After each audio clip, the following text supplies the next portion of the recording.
জ্বালানি তেলের দাম বাড়লে যেখানে সারা বিশ্ব থমকে যায়, সেখানে একটি দেশ মাটি খুঁড়ে নয় বরং মাটির ওপরেই ফালাচ্ছে নিজেদের জ্বালানি। অবাক হচ্ছেন?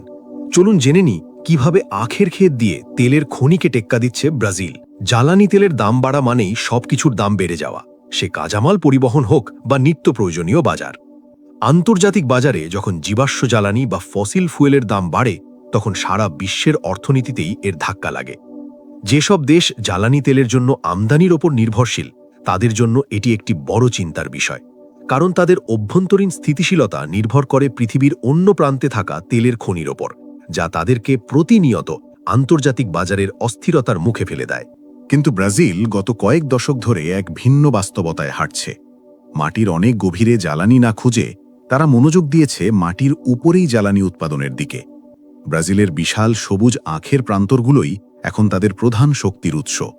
লাখ লাখ একর আখের ক্ষেত যেন এক বিশাল জীবন্ত এনার্জি স্টোরেজ বা শক্তি সঞ্চয়ের মাধ্যম হিসেবে কাজ করছে, যা পুরো দেশ জুড়ে ছড়িয়ে আছে। এই ক্ষেতগুলো থেকে পাওয়া আখের রসই এখন ব্রাজিলের রাস্তা দাপিয়ে বেড়ানো ব্যক্তিগত গাড়ি, কমার্শিয়াল ট্রাক বা মোটরসাইকেলের প্রধান জ্বালানি। ভূগর্ভস্থ তেলের খনির ওপর নির্ভর না করে কৃষিভিত্তিক জ্বালানির এই নতুন মডেল তৈরি করে ব্রাজিল আন্তর্জাতিক তেলের বাজারের ওপর নির্ভরতা প্রায় শূন্যের কোঠায় নামিয়ে এনেছে। পুরো প্রক্রিয়াটি শুরু হয় ক্ষেত থেকে। বড় বড় হারভেস্টার মেশিন দিয়ে পরিপক্ক আখগুলো কেটে ট্রাকে বোঝাই করা হয়। কাটার পরপরই আখের ভেতরের প্রাকৃতিক চিনি নষ্ট হতে শুরু করে, তাই দ্রুত এগুলোকে পাঠিয়ে দেওয়া হয় স্থানীয় প্রসেসিং ফ্যাক্টরিতে। ফ্যাক্টরিতে নেওয়ার পর এই আখগুলোকে ভারী মেটাল গিয়ার আর হাই প্রেশার রোলারের সাহায্যে মাড়াই করা হয়। এর ফলে আখের রস আলাদা হয়ে যায়। তবে মজার ব্যাপার হলো, আখের উচ্ছিষ্ট বা ছোবড়াগুলো কিন্তু ফেলে দেওয়া হয় না। ব্যাগাস নামের এই উচ্ছিষ্ট ফাইবার সরাসরি কারখানার চুল্লিতে পোড়ানো হয়। এটি পুড়িয়ে যে বাষ্প ও বিদ্যুৎ উৎপন্ন হয়, তা দিয়েই পুরো কারখানার চাকা ঘোরে। অর্থাৎ কারখানার নিজস্ব বিদ্যুতের জন্য বাইরের কোনো গ্রিডের ওপর নির্ভর করতে হয় না। নিজস্ব বর্জ্য থেকেই কারখানার বিদ্যুৎ আসায় জ্বালানি উৎপাদনের এই পুরো প্রক্রিয়াটি বাইরের বিদ্যুতের খরচের প্রভাব থেকে একদম মুক্ত থাকে। এরপর আসে রস পরিশোধনের পালা।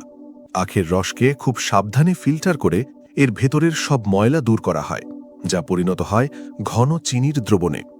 সেই দ্রবণকে বিশাল বিশাল স্টেইনলেস স্টিলের ট্যাঙ্কে নিয়ে তাতে জীবন্ত ইস্ট বা খামির মেশানো হয়।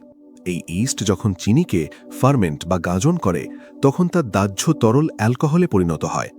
এরপর সেই তরলকে বড় বড় ডিস্টিলেশন টাওয়ারে পাঠানো হয়। সেখানে প্রচণ্ড তাপে দাহ্য অ্যালকোহলকে আলাদা করা হয়। সবশেষে মলিকিউলের সিভ বা আণবিক ছাঁকনি প্রযুক্তির মাধ্যমে এর ভেতর থেকে অবশিষ্ট পানির অণুগুলোকেও বের করে নেওয়া হয়। এভাবেই তৈরি হয় 100% খাঁটি অ্যানহাইড্রাস ইথানল।